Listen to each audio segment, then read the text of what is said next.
വിൽപ്പനക്കാരെ ലംഘിച്ചുവെന്നാണ് സംസ്ഥാന പോലീസ് മേധാവിക്കെതിരെയുള്ള പരാതി. പരാതിക്കാരൻ ഉമർ ഷെരീഫ് മാതൃഭൂമി ന്യൂസിനൊപ്പം ഉണ്ട്. DGPയുടെ ഭാര്യയുടെ വസ്തുവാണ്. എത്ര സെന്റ് സ്ഥലമുണ്ട്, എങ്ങനെയാണ് അത് വാങ്ങുന്നതിന് വേണ്ടിയിട്ട് നിങ്ങൾ എത്തിയത്? പേരൂർക്കടയ്ക്ക് സമീപം മണികണ്ഠേശ്വരം എന്ന് പറയുന്ന സ്ഥലത്താണ് ഈ പ്രോപ്പർട്ടി സ്ഥിതി ചെയ്യുന്നത്. 10.8 സെൻറ്റ് സ്ഥലമാണ്. അദ്ദേഹത്തിൻ്റെ ഓഫീസിലെ ഒരു ഓഫീസർ പറഞ്ഞത് പ്രകാരമാണ് ഞാൻ ഇദ്ദേഹത്തെ കോൺടാക്റ്റ് ചെയ്യുന്നതും കരാറിൽ ഏർപ്പെടുന്നതും. കരാറും ഡിസ്കഷനും എല്ലാം അദ്ദേഹമായിട്ട് ഡയറക്റ്റ് തന്നെയായിരുന്നു. നേരത്തെ പറഞ്ഞ് ഉറപ്പിച്ചതിന് അടിസ്ഥാനത്തിൽ 2023 ജൂൺ 22-നാണ് ഫസ്റ്റിൽ കരാർ ആക്കിയതും ആദ്യമായിട്ട് 15 ലക്ഷം രൂപ അദ്ദേഹത്തിൻ്റെ വൈഫിൻ്റെ അക്കൗണ്ടിലേക്ക് ട്രാൻസ്ഫർ ചെയ്തത്. അത് കഴിഞ്ഞ് 4 ദിവസം കഴിഞ്ഞ് വീണ്ടും 10 ലക്ഷം രൂപ ആവശ്യപ്പെട്ടു. അതും അദ്ദേഹത്തിൻ്റെ വൈഫിൻ്റെ അക്കൗണ്ടിലേക്ക് ട്രാൻസ്ഫർ ചെയ്തു. വീണ്ടും 1 വീക്ക് കഴിഞ്ഞപ്പോഴത്തേക്ക് 5 ലക്ഷം രൂപ ക്യാഷായി വേണമെന്ന് പറഞ്ഞു. ആ ക്യാഷ് അദ്ദേഹത്തിൻ്റെ ഓഫീസിൽ ചേംബറിലാണ് കൊണ്ട് കൊടുക്കുന്നത്. അന്ന് തന്നെ ഈ രണ്ടാമത് കൊടുത്ത 10ഉം ഈ 5ഉം 15 ലക്ഷം രൂപ അദ്ദേഹം തന്നെ ഒറിജിനൽ അഗ്രിമെൻറ്റിൻ്റെ ബാക്ക് സൈഡിൽ റിസീവ് ചെയ്ത് ടോട്ടൽ 30 ലാക്സ് എന്ന് എഴുതി സൈൻ ചെയ്ത് തന്നിട്ടുണ്ട്. അതിനുശേഷവും വീണ്ടും 25 ലക്ഷം രൂപ ആവശ്യപ്പെട്ടത് പ്രകാരം ഞാൻ ഒറിജിനൽ ആധാരം കാണണമെന്ന് പറഞ്ഞപ്പോൾ കാണിക്കാൻ കൂട്ടാക്കിയില്ല. അങ്ങനെ ഞാൻ നടത്തിയ അന്വേഷണം മീൻസ് ഞാൻ അയച്ച അക്കൗണ്ട് ഹോൾഡറുടെ പേര് വെച്ച് ആ ബ്രാഞ്ചിൽ പോയി, SBI ആൽത്തറ ബ്രാഞ്ച്, അവിടെ പോയി അന്വേഷിച്ചതിൽ നിന്നും മനസ്സിലായി 26 ലക്ഷം രൂപ ഈ പ്രോപ്പർട്ടിയിൽ ലയബിലിറ്റി ഉണ്ട്. നിങ്ങൾ എഗ്രിമെൻ്റ് എഴുതുന്ന സമയത്ത് ഈ ലയബിലിറ്റി ഉണ്ട് എന്ന് അറിഞ്ഞിരുന്നില്ലേ? അറിഞ്ഞിരുന്നില്ല. കൃത്യമായിട്ട് എഗ്രിമെൻറ്റിൽ മെൻഷൻ ചെയ്തിട്ടുമുണ്ട് ലയബിലിറ്റി ഇല്ലയെന്ന്. ഇൻകം ഫ്രണ്ട്സും എടുത്തിരുന്നു.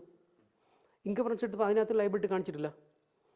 അപ്പോൾ ഇപ്പോഴാണ് എനിക്കറിയുന്നത്, നാഷണലൈസ്ഡ് ബാങ്കുകളിൽ നിന്ന് നമ്മൾ ലോൺ എടുത്ത് പ്രോപ്പർട്ടി വാങ്ങിക്കഴിഞ്ഞാൽ ഇൻകം ഫ്രണ്ട്സിൽ വരില്ല. ഒറിജിനൽ ഡോക്യുമെൻ്റ് ബാങ്ക് കൊണ്ടുപോകാറാണ് പതിവ്.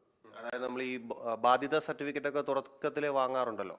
ഞാൻ ബാധ്യത സർട്ടിഫിക്കറ്റ് അപ്ലൈ ചെയ്തിരുന്നു. അതിനകത്ത് ലയബിലിറ്റി ഒന്നും കാണിച്ചിട്ടില്ല, ബാധ്യത കാണിച്ചിട്ടില്ല. അപ്പോൾ സ്വാഭാവികമായിട്ട് നമ്മൾ അങ്ങനെ സംശയിക്കേണ്ട കാര്യമല്ല. കൂടാതെ എഗ്രിമെൻറ്റിൽ കൃത്യമായിട്ട് പറഞ്ഞിട്ടുണ്ട് ലയബിലിറ്റി ഒന്നും ഇല്ലയെന്നും. അപ്പോൾ അത് കരാർ ലംഘിച്ചതിൻ്റെ പേരിൽ അതിനുശേഷം നിങ്ങൾ ഈ ലയബിലിറ്റി ഉണ്ടെന്ന് നിങ്ങൾ തിരിച്ചറിഞ്ഞു. അതിനുശേഷം അദ്ദേഹത്തോട് പണം തിരികെ ആവശ്യപ്പെടുകയാണോ ചെയ്തത്? അതെ, ഞാൻ കരാറിൽ നിന്ന് പിന്മാറുന്നു. ലയബിലിറ്റി ഉള്ള പ്രോപ്പർട്ടി എനിക്ക് ആവശ്യമില്ല, അതിൽ ഞാൻ പിന്മാറുന്നു, എൻ്റെ പണം തിരിച്ച് തരണം എന്ന് ആവശ്യപ്പെടുകയും പുള്ളി തരാമെന്ന് പറയുകയും നാളിതുവരെ ഓൾമോസ്റ്റ് 1 ഇയറായി പണം തരാൻ കൂട്ടാക്കില്ല. പല പ്രാവശ്യം നേരിട്ടും ഫോണിലും സംസാരിച്ചു, തരാൻ കൂട്ടാക്കുന്നില്ലായിരുന്നു. ഈ തീയതികൾ ഓർമ്മയുണ്ടോ? എന്നാണ് എഗ്രിമെൻറ്റ്, പിന്നെ ഈ പണം കൊടുത്തത്, അതൊക്കെ ഒന്ന് പറയാമോ?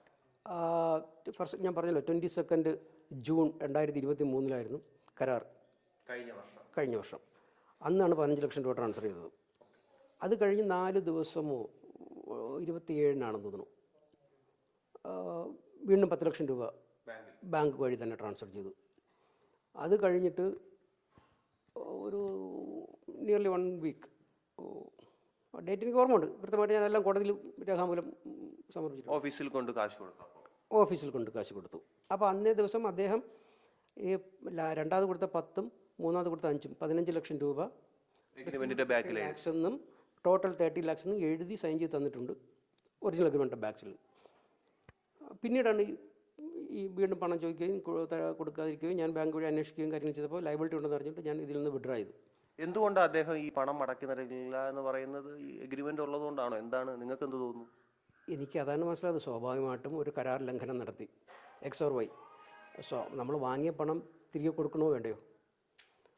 അപ്പോൾ പുള്ളി തരാൻ കൂട്ടാക്കുന്നില്ല. എന്താണ് കാര്യം എന്ന് പറഞ്ഞാൽ അദ്ദേഹത്തിന് അറിയാൻ പറ്റില്ല. നിയമപരമായി നീങ്ങി തുടങ്ങിയത് എന്നല്ല, ഞാൻ നിയമപരമായിട്ട് നീങ്ങാൻ കാരണം അദ്ദേഹത്തിൻ്റെ റിട്ടയർമെൻറ്റ് വളരെ അടുത്താണെന്ന് ഞാൻ മനസ്സിലാക്കിയതാണ്. അല്ലെങ്കിൽ ഞാൻ ഇപ്പോഴും പോകില്ലായിരുന്നു. വീണ്ടും ഞാൻ പണം ആവശ്യപ്പെട്ടിരുന്നത്. അപ്പോൾ പുള്ളി വളരെ ഫാസ്റ്റായിട്ട് റിട്ടയർ ചെയ്യുന്നു എന്ന് അറിഞ്ഞതാണ് ഞാൻ എൻ്റെ വക്കീലുമായിട്ട് ബന്ധപ്പെട്ടു. വക്കീൽ അദ്ദേഹത്തിൻ്റെ വൈഫിൻ്റെയും പേരിൽ 2 രജിസ്റ്റേർഡ് ലെറ്റർ തന്നെ അയച്ചു.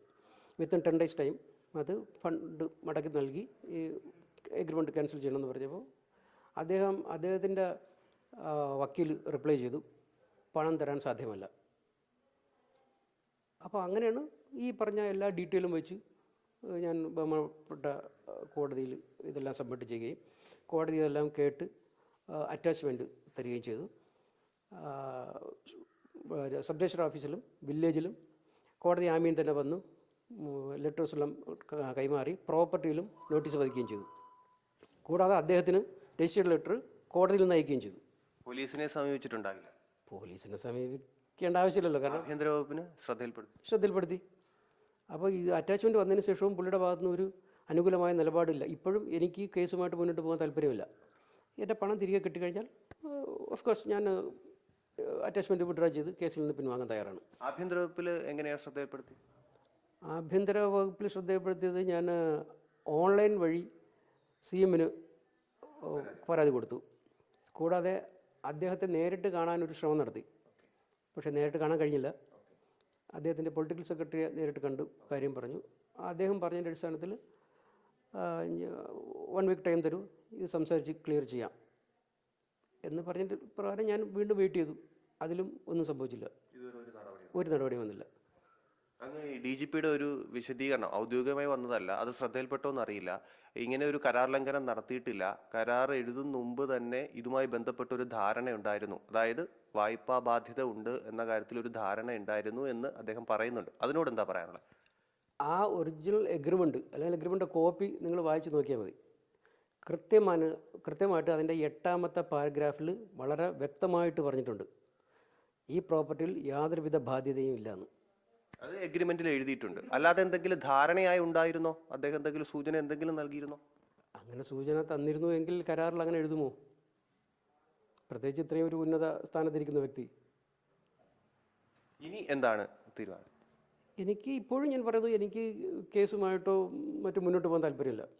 എൻ്റെ പണം തിരിച്ചു കിട്ടിയാൽ ഞാൻ കേസിൽ നിന്ന് വിഡ്രോ ചെയ്യാൻ ബാധ്യത. കാരണം ഈ പണമാണ്, നമുക്ക് പണം നഷ്ടപ്പെടാതിരിക്കാൻ വേണ്ടി മാത്രമാണ് ഞാൻ ഈ ഒരു വഴി സ്വീകരിച്ചത്. കരാറുമായി മുന്നോട്ട് പോകാൻ താല്പര്യമില്ല. കരാറുമായിട്ട് മുന്നോട്ട് പോകാൻ താല്പര്യമില്ല. ഞാൻ അന്നേ പുള്ളി അറിയിച്ചിട്ടുണ്ട്, നഷ്ടപ്പെട്ട പണം തിരിച്ചു തരിക. നഷ്ടപ്പെട്ട മീൻസ് അദ്ദേഹത്തിൻ്റെ കയ്യിലുള്ള പണം തിരിച്ചു തരിക എന്നുള്ള ഒരു ലക്ഷ്യം മാത്രമേ ഉള്ളൂ. അദ്ദേഹം പറയുന്നത് ഈ കേസുമായി മുന്നോട്ട് പോകാൻ താല്പര്യമില്ല, പക്ഷേ അദ്ദേഹം നൽകിയ പണം തിരിച്ചു നൽകി കരാറുമായി മുന്നോട്ട് പോകാനും താല്പര്യമില്ല എന്നാണ് ഉമർ ഷെരീഫ് പറയുന്നത്. സുജിത് തോമസിനൊപ്പം TS ഹരികൃഷ്ണ, മാതൃഭൂമി ന്യൂസ്, തിരുവനന്തപുരം.